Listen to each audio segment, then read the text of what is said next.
Hi everyone! Today I'm going to be constructing the molecule propene, which is an alkene functional group. Its molecular formula is C3H6, which means it has 3 carbons and 6 hydrogens.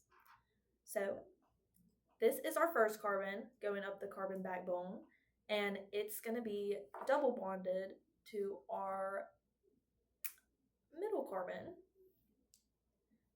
and then it's going to be bonded to another carbon, our third carbon, single bond, just like this.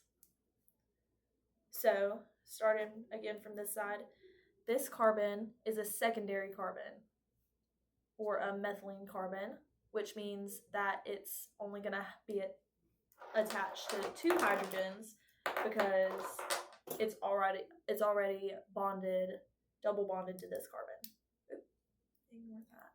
Let me get that. There we go. So I'm gonna put these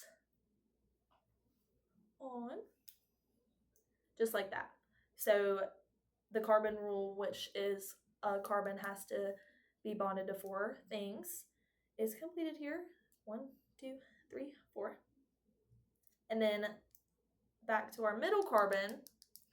This carbon is a tertiary carbon or a methane, which means that it is only going to be attached to 1 hydrogen because the 3 other bonds are these 2 in the double bond and this sigma bond to our last carbon. Going to our last carbon, this is a methyl carbon, which means that it's a CH3 and it has 3 hydrogens attached to it to complete our carbon rule. There we go. Just like this. So this is what it looks like. Hang on, let me move my finger.